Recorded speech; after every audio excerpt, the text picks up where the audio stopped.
And you can see here, they did what they called spot bonding. Look at that. They didn't put any Kerdi fleece over this. It's just foam. The water that gets underneath the Kerdi. Look how wet that is. Hi, I'm Isaac Ostrom. I'm a licensed tile contractor in Northern California. Thank you for watching another one of my videos. Today I'm here with Andrew, who has a shower problem. He found me on YouTube and he called me up to come down and diagnose a leaky shower on a beautiful granite shower that he has. I mean, this is a top-notch install. It's beautiful. I'm sure it cost a lot of money when it was done. They purchased the house in September and it was disclosed on the pest report that there was a leak. But Andrew, can you just tell us how this whole thing came about? Yeah, so we obviously knew about the leak when we bought the place. I didn't initially see the leak when we first moved into the house. It didn't look as bad as it does now. But then as we started using the shower daily, I would go down there into the crawl space every now and then, take a look underneath, and then that's when I started noticing that it was actually dripping pretty consistently.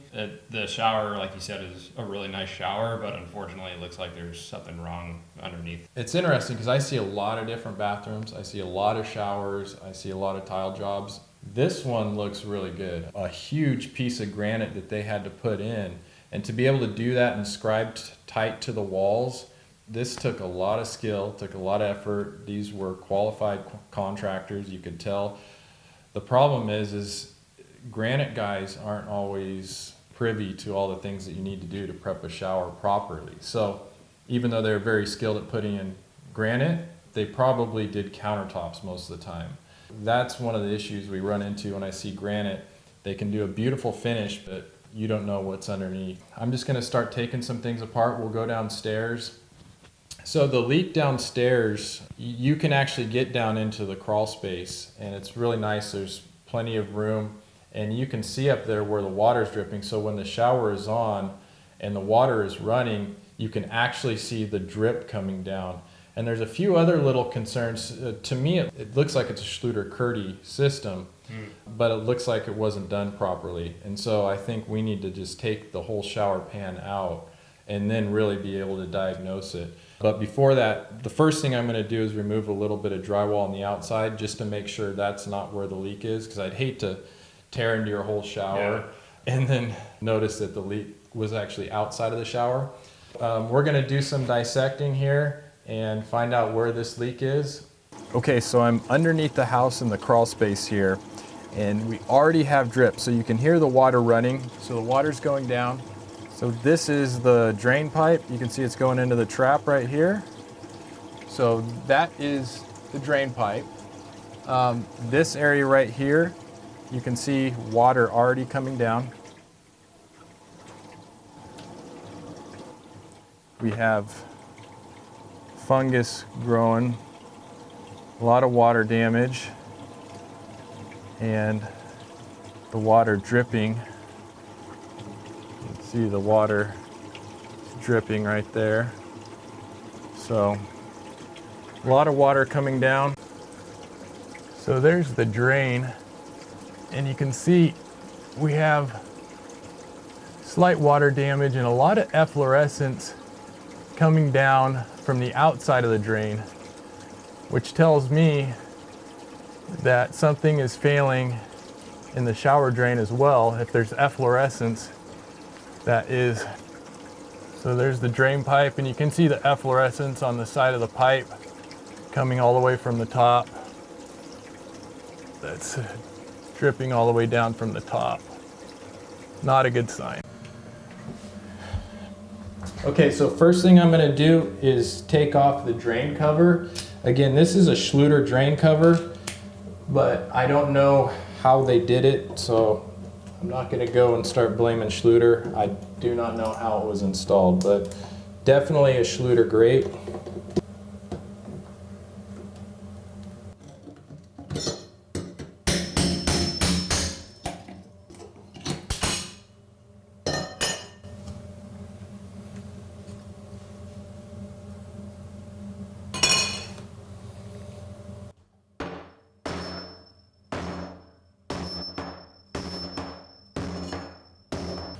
Look how much water is under that stone.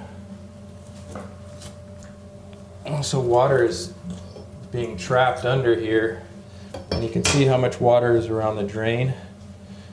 That's one of the issues we have with these bonded pans, is that there's no weep holes in the drain.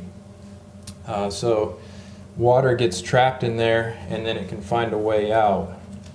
So I'm surprised how much water, just from hitting it with the hammer, that's quite a bit.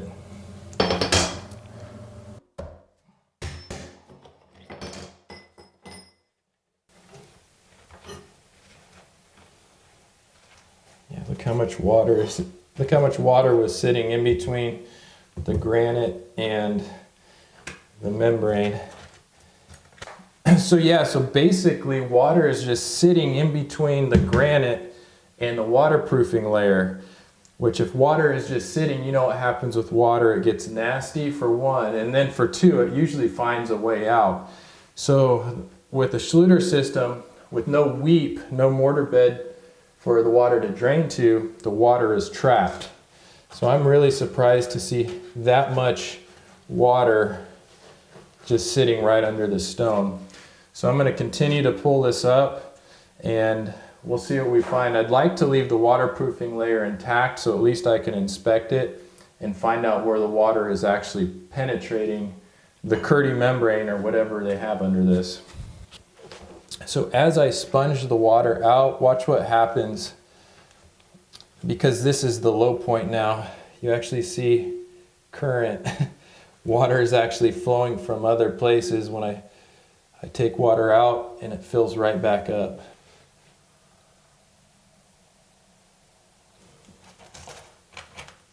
There's thinset, so the granite was bonded with thinset. I feel like a surgeon here trying to clear away the blood so you can see what's going on. There's so much water under here. I really want to see the membrane layer. Maybe what I'll do is I'll get my shop vac and take the filter off and just suck up all this water.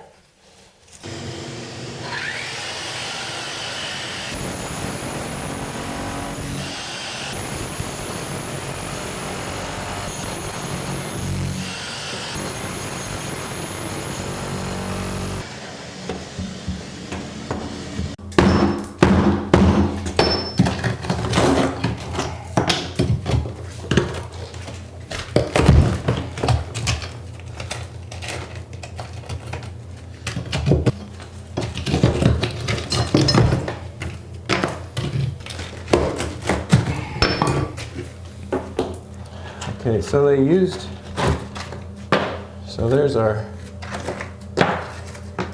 there's a few places that are, the granite was dot set, and that's why these areas were easy to peel up. So TCNA requires 95% coverage on wet areas on shower floors between the tile and the waterproofing or whatever bed that is. And you can see here they did what they called spot bonding, which what that does is it creates these voids, and that's why there's so much water in this pan. You can see there's a big dollop of mortar. That's when they just take their thinset and put down dollops and then put down the granite on top of that. That's why there was so much water in this pan, because it was just in all of this free space basically between the granite and the Kerdi. And even though this is black, here, let me show you. I'm going to vacuum real quick before you hit that.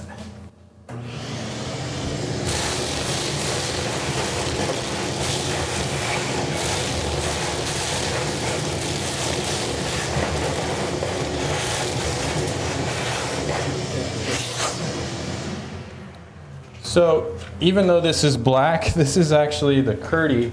They put some kind of coating over it. And my guess is that this, oh, it's foam. It's a foam, it's one of the Kerdi foam pans.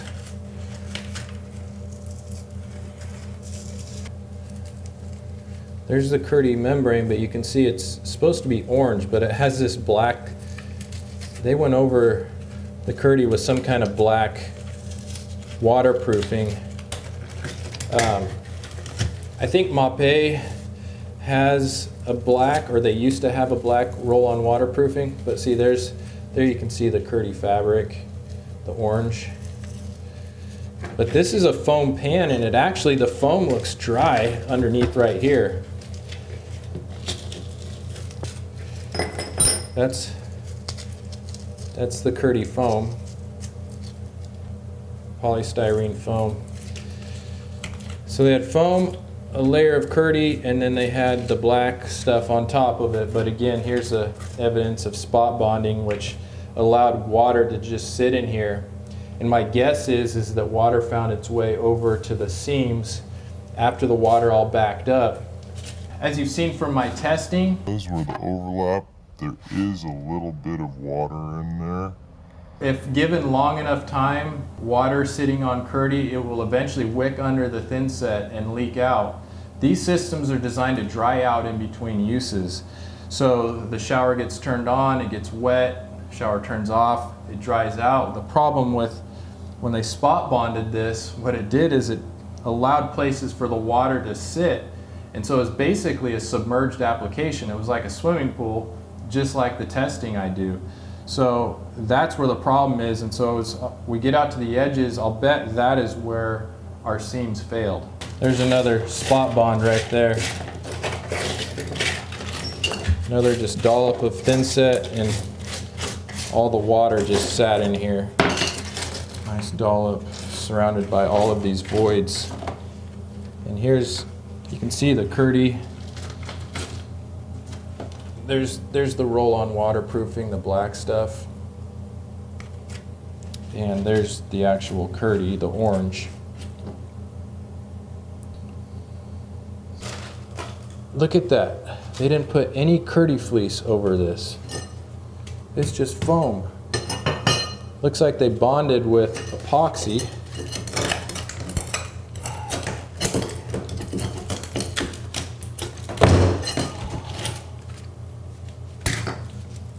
You can see, look under the curb.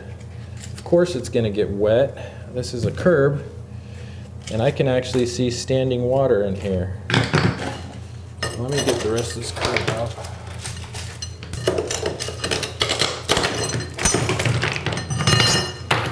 So where the drip, when I filmed down there where the drip from the crawl space is, this is almost exactly right over it. So I can see standing water in between this foam and the curb. So I'm going to see if I can break this off. So looking at the top of the curb, there's absolutely no waterproofing in here.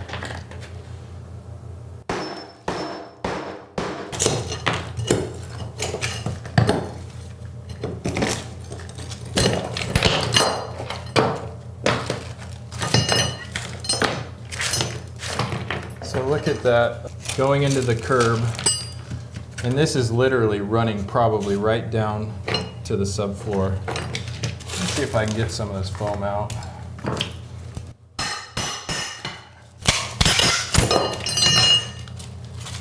Okay, and there you have it. Clear down into the subfloor below. No waterproofing at all. So the water was hitting the wall and going right down into this part of the curb.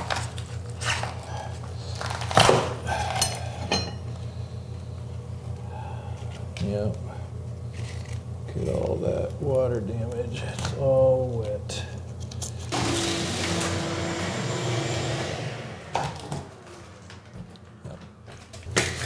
Here's the shower pan, foam pan with Kerdi.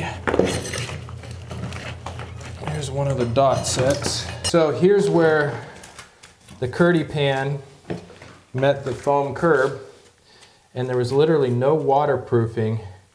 So what happened was, as the pan filled up with water and the water filled up in the voids through the dot setting, it came to this and there was no lap going up the wall.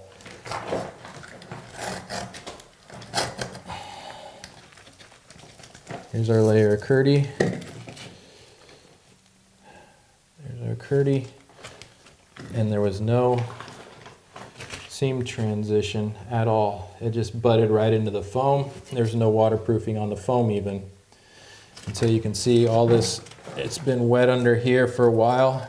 And it's actually really good that this was caught. If this was on a crawl space that was kind of inaccessible, this could have gone on for many more years and completely rotted everything out, but definitely could have been a lot worse.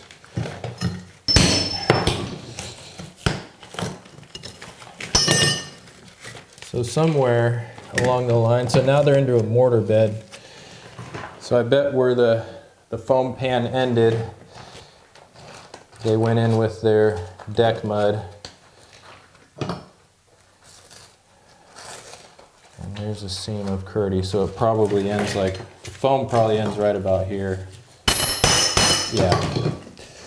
Yep, there's the foam. Oop.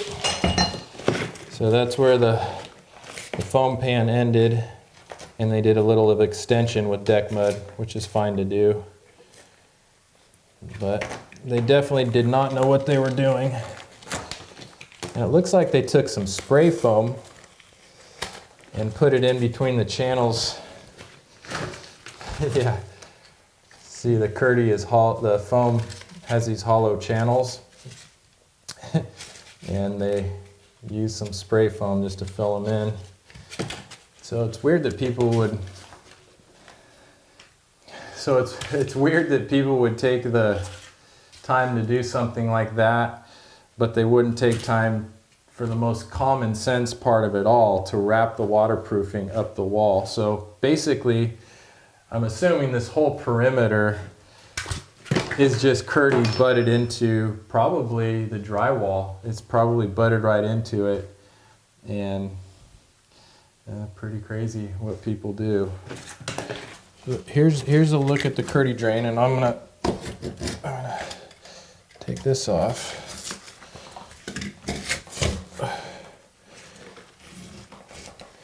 See how that's all wet underneath it?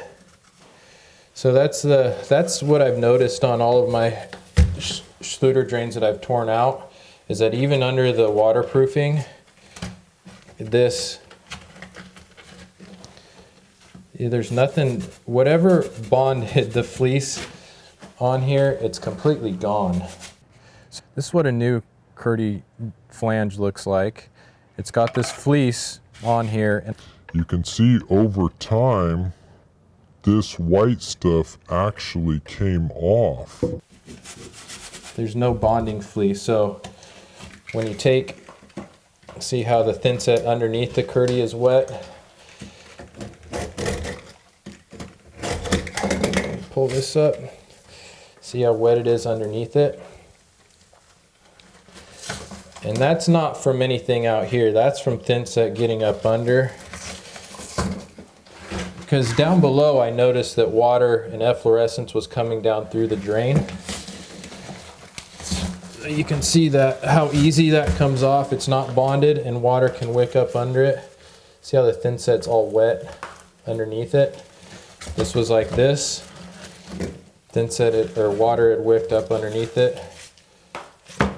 And that's the issue that I have with Kerdi and why we do it differently.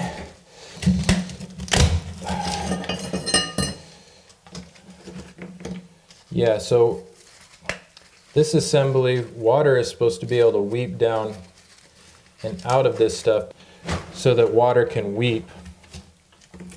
But let me show you what happens when water sits here. So this was down here like this. This came out.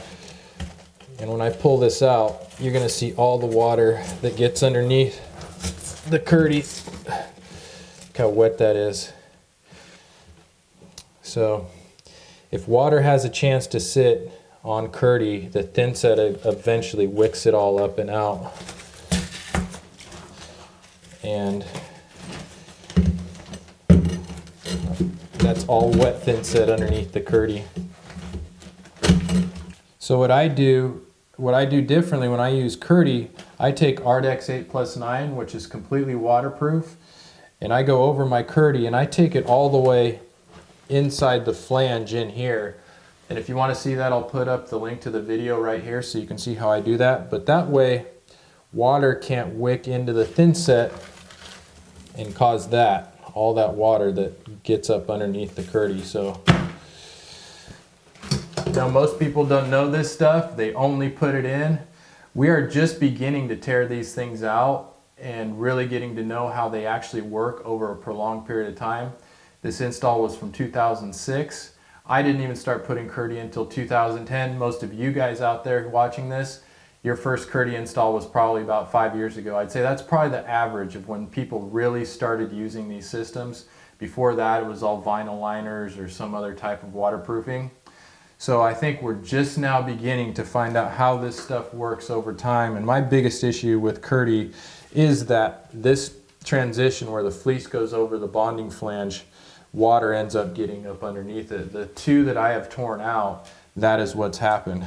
So I'm 2 for 2 on tearing it out and having that happen. So I say, you know, we got an issue with that. It looks like the fleece, once it gets wet, it just completely comes off and it just delaminates.